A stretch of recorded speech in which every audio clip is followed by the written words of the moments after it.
Hello, I'm Paula Gardner and I'm the founder of Redundancy Recovery Hub. And here with me today is Dr. Grace Lee, and we are going to be talking about nonlinear careers. So, Grace is a career expert, educator, neuroscientist. That's a perfect example of a nonlinear career already, isn't it? So, should we begin by just you telling us a little bit about yourself and how you became interested in nonlinear careers? Thank you so much, Paula, for having me on your podcast. I was excited to chat with you. Really appreciate that question on how I got into nonlinear careers. And I would say that the principle is this. Usually when you go into nonlinear careers, they're not actually thinking, I want to have a nonlinear career. It's not something we actively enroll in. I think that happens. And it happens because at the start of our career, right, the college education system, public education system has really programmed us to believe that we got to go to school and get grades and then get a career that is related to the degree, because we have what is called in neuroscience a sunken cost fallacy. And Mm. it's a fallacy where we believe that I've already spent 4 years in this degree, I've already spent X amount of dollars in a degree. It was a waste if I didn't use it. And so there's this inner pressure and sometimes an external pressure as well from friends and family and teachers and professors. If we don't use the degree, then we've just wasted a lot of time and money. And it's a hard one to deal with. It's a hard pill to swallow that we don't want that to go to work, because we are so bent on an ROI or act taken, right? And so for me, you asked about my background, a roundabout say that for me, when I did my I have 3 college degrees, right? Bachelor's degree, I had a master's and a PhD, both in neuroscience. And really, throughout the whole college education, I didn't know what I wanted to do in life. I didn't know what career I want. I didn't know exactly what I was passionate about to turn into a money-making activity. And the worst part was that I didn't learn at all in college how to monetize now, right? I had no idea how to make an income based on expertise and on this training. I had no idea. College never spent a day in it. So I was just, you know, and I'm sure as you're listening to this, maybe you've this or you're thought yourself, it was just what I landed on by default, Yeah, right? I got this job after a PhD and it was just what made sense. It was the next logical step, was by default, right? And so really how I got to nonlinear career was that every time I took a job, because of sunken cost fallacy or because it was what made sense or the default, while I was in that position, that's when I realized this is not working for me. I either don't enjoy it, or for what reason I don't see myself here. And then I leave, and the mm, next what I feel makes sense, or the next logical decision, and then etc. And it was kept pivoting and kept pivoting. And that is really if I be transparent, that is how I had a nonlinear career. It wasn't through intention. yeah, yeah. So really, it's almost climbing a ladder, but the ladder's in the wrong place, and you need to sort of take it away and move it to the right place. Yeah, that's a great analogy. Or like on the bus and it's the wrong bus, or the wrong seat in the bus. Yeah, that's exactly it.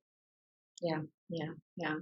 Yeah, I mean, like you, I've had a bit of a non-linear career in that I started off in journalism, then moved into PR, which is sort of not too non-linear. They overlap. Um, but yeah, I retrained probably about five years ago now into psychology.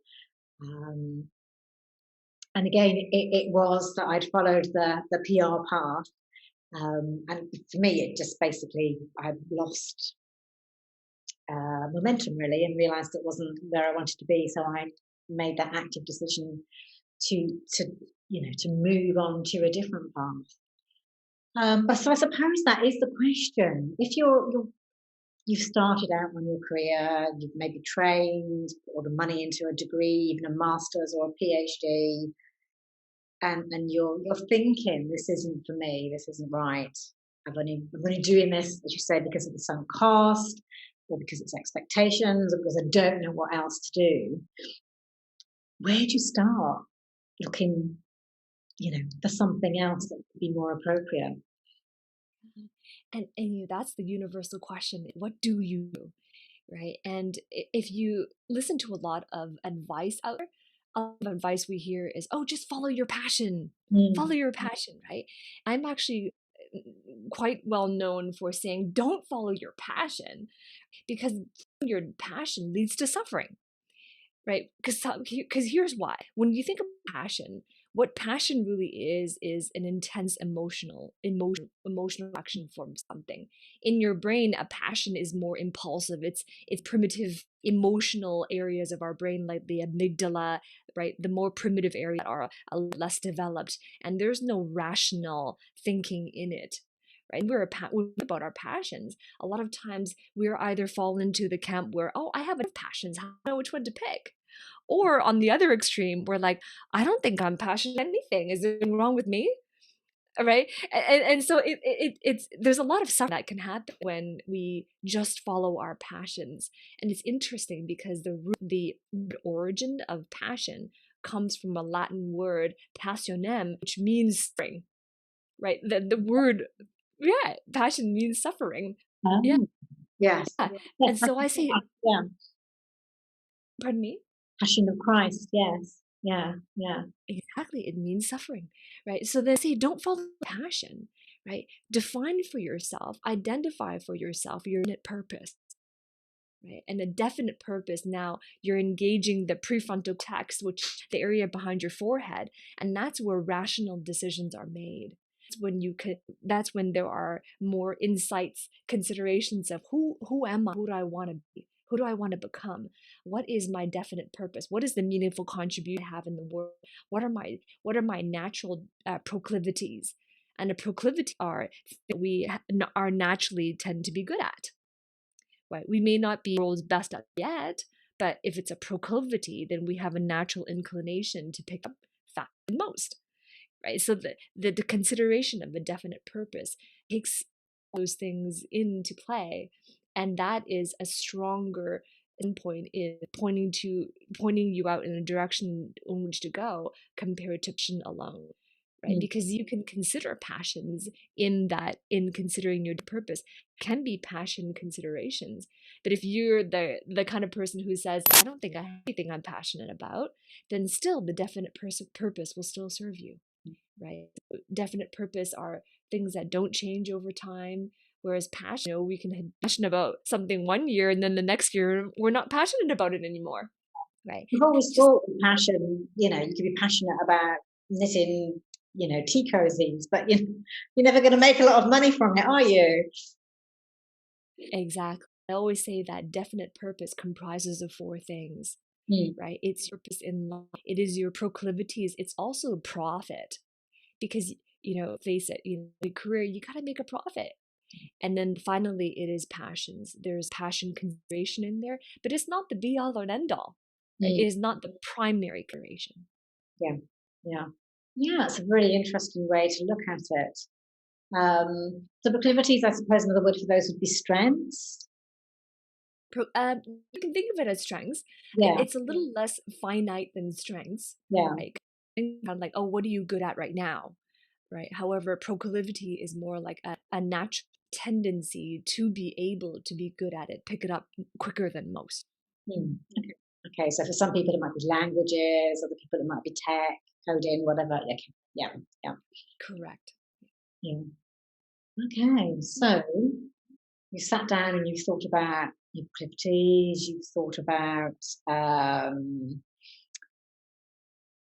you know, some ideas of things that you could, move career-wise, whether you have to retrain for them or whether, it is just a case of looking for a job with what you have.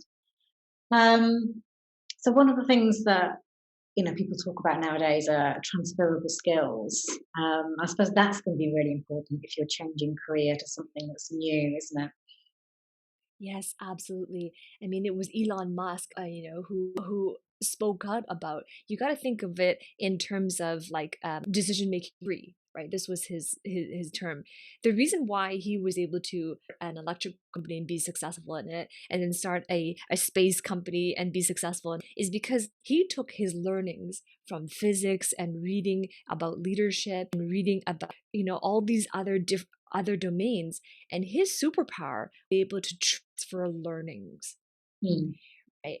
And there's like there's levels of learning that you can transfer, right? There are there are the tactics, what you do, right? There's the strategies, and which is when you do that thing. Then there are the principles, makes up the laws and the truths of why things work and Mm. how it works. The highest level is essence, and that is the truth.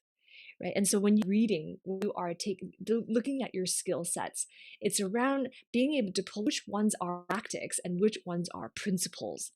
It's the principles that are transferable no matter what industry you are in, no matter what career path, no matter if you are in management, if implementation, or a communicator, they apply, because principles are principles. It doesn't matter who applies them. If they work for me, they work for you. Right. And so transfers, so I would say that transference is important because you're transferring principles you've gained from the experience and from your education, but you're also transferring learnings from one application to another, right? Mm. And notice I use the word application intentionally, because applied knowledge is wisdom, and that's what people hire you for, Mm. right? People hire skills. They hire wisdom, and wisdom is the application of knowledge. Okay. So we've talked a lot about, there's a lot of words, principles, transferable skills, and so on. Have you got any stories that you can share with us of clients or people you've worked with that have, changed their careers in a very non-linear fashion? Yes, I absolutely do. I'm currently working with a client who is a actress, right? And she was working in radio, and she a radio host, and Mm. it was quite a renowned radio station. And over time, she just kind of felt like frustrated in career path and wanting to do a little bit, do something different, have a greater impact, right? So she heard me speak at a conference, and then she came up and approached me and told me that she's been trying to start her own business and to teach her knowledge, right? And then when we started working together, it was really the understanding that what she already knows and what she is already in, someone else wants to pay her for that knowledge, to gain that knowledge, right? If and the whole principle is this: if I'm an intelligent person and you're an intelligent person, isn't it possible that one intelligent person can teach another intelligent person something they already know, right? And if you look at the way search engines are structured in this world, Google, YouTube, all of that, the number one search is how to do something, how to. So people are searching. They're searching for how. And especially now in this world where there's a lot of chaos, there's a lot of crashes, there's a lot of change, this is new normal. People are more than ever confused about what to do, Mm. confused about how to navigate a certain arena, life, business, career, health, relationships, whatever it is. They're confused.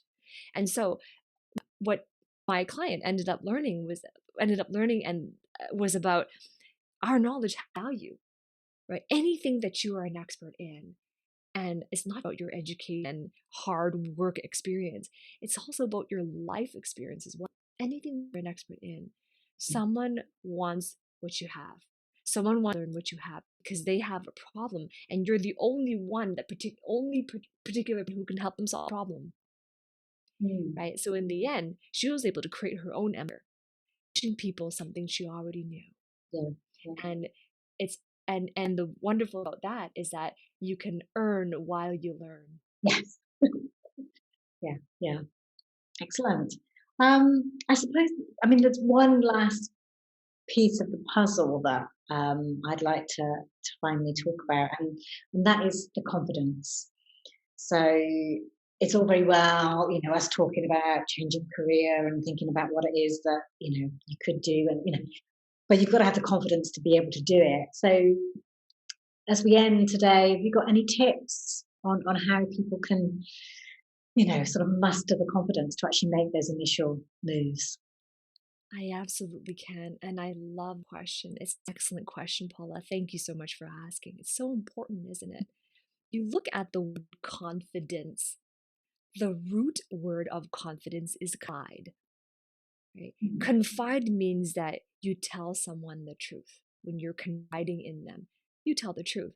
So a lack of confidence, and this term that they call imposter syndrome, right, is nothing more than the absence of a lack of confidence. Imposter syndrome is nothing more than the truth. So it's about going back to the truth. What is the truth? Mm. And here's the truth. This is truth. And if you're listening, I'm sharing with you with the truth. The truth is that you are priceless. Your knowledge has value, right? Experience is valuable. You are the only person in the world who can do what you do. You are unique. You don't have any competition, right? Nobody in lives has done exactly what you did in exactly that order. You are unique. Those are truths. Mm. So when we lack confidence is because we're not connected to that truth. So I would say confidence is not mustered. Confidence is not mustered. Confidence is realized. Mm. And we realize it by going back to the truth.